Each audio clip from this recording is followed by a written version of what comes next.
art is that beautiful, beautiful, beautiful thing that we need in our lives. So the point of this channel is to get us out of pain, to get you out of pain.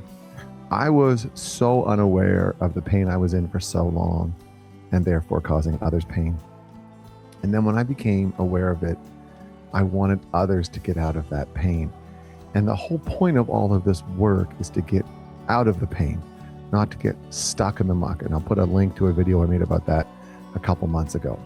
It's not to be stuck in the pain, it's to get to joy and happiness and freedom. And one of the ways that I do that is through art. And there's so many forms of art, and the ones that really speak to me and connect with me are books and music. And the question I have for you is, what is the art that really takes you from where you are to another place? So I've read 2 incredible books lately, and I've been listening to a song over and over and over and over again. And I wanted to share those today to see if they could help you to go from that pain to that beauty. And I find art so lovely, especially books, because they can talk about something that you may be experiencing and they experienced, and they're free from it, and they can give you a pathway out. So the first one is, I read from this last week, The Cafe on the Edge of the World. And John Strzelecki, sorry if I'm saying your name wrong. He asks, why are you here? Do you fear death? Are you fulfilled? So that's the basis of the book. This is amazing. If you have anybody in your life that is just going through a transition now and needs something to really help and guide them, this is so beautiful. It's so easily written. I read it in 2 hours and it's so impactful. And I opened the book up randomly, and this is what I opened to, and I thought it was so beautiful. As Mike walked away from the table, I reflected on everything he, Anne, and I had just discussed. It was a lot to take in. I thought about Anne's story and the impact of advertisements, how much my definition of success, happiness, and fulfillment had been determined by people other than myself. That was hard to know. I decided that from now on, I try to be more aware of the messages behind what people were saying. So in this book, it's very thought-provoking and challenging what you believe, and doing it in a way that's very gentle and light. And I find a lot of times it's very, I know and you don't know, but watch, I'll show you. And that's what one of the great things about this book is.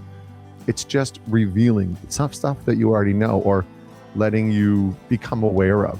And so how much of my definition of success, happiness, and fulfillment had been determined by people other than myself? So the question for you is, how much of your definition of success, happiness, and fulfillment has been determined by people other than yourself?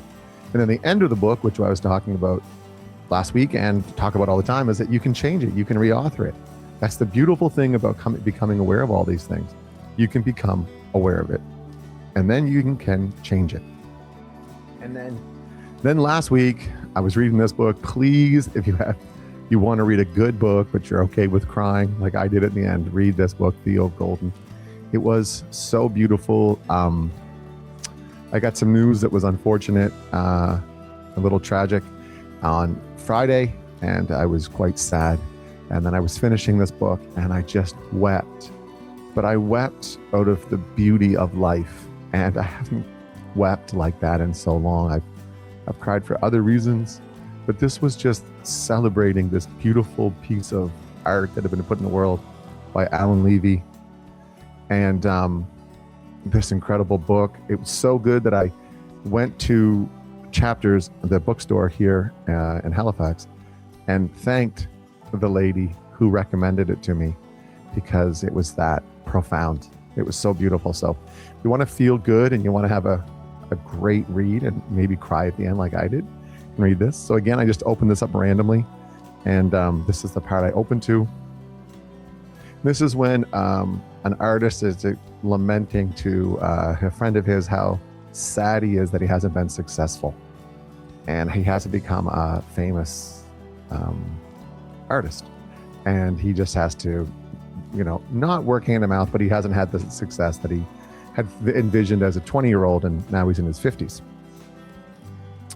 And this gentleman who is older than him, that's Theo, says, maybe you could look at it this way, Asher.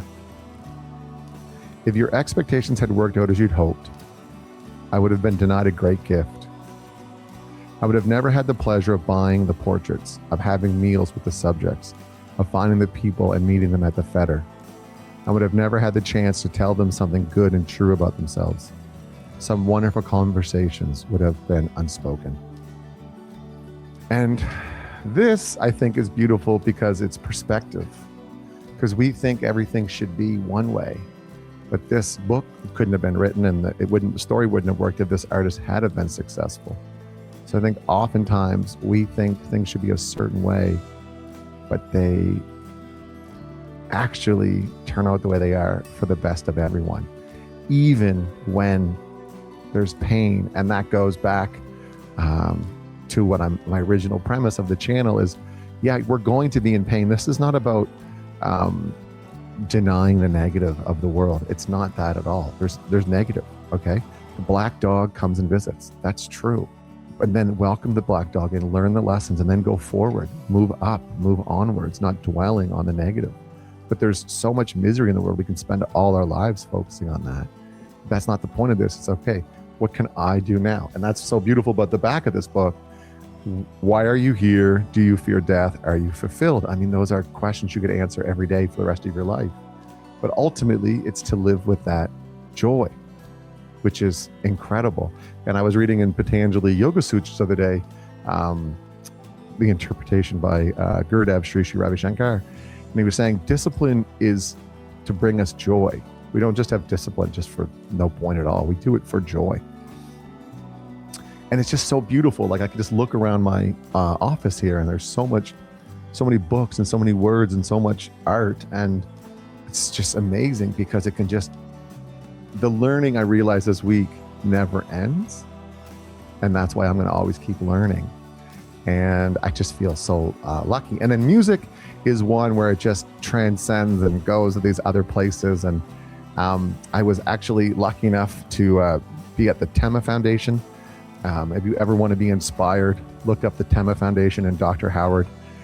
His sister was murdered in the 80s in Toronto. And then he realized a year later that the people that were helping, that found his sister and that were helping the first responders, they didn't have help. And so many of them suffered. And he started a foundation called the Tema Foundation. And it helps those that help, and it is amazing. And Dr. Howard, you are amazing. Your energy is incredible, and the people at the Tema Foundation are amazing. And I got to spend a day with them at their one-day event, and I felt so lucky and blessed to be there. They invited our organization, Project Welcome Home Troops, and that was incredible because we help veterans and we help active military and their immediate family and supports get back to a place where the memory and the charge of the memory can separate. And that's what our expertise is. And they brought us in as, there was lots and lots of people there that help out with people that help others. And it was just so beautiful. So to the Tema Foundation, I just, hats off. You're amazing. That was incredible. Thank you so much. And then there was a gentleman named Dallas Alexander. He used to be a sniper in the military, and that story alone is worth a book. And then he became a singer-songwriter, and he sang after telling a story of his life that was so beautiful. And then he got to the song called Again. And it sent chills through my body. I've listened to it so many times. I was in the car with my girlfriend yesterday, and she was laughing at me. I put it on, and she was like, "Oh, there's your buddy again." It's just an amazing song. It starts out with the lyrics, "Again, I can't believe that I f***ed up again. It's like playing some damn game I cannot win."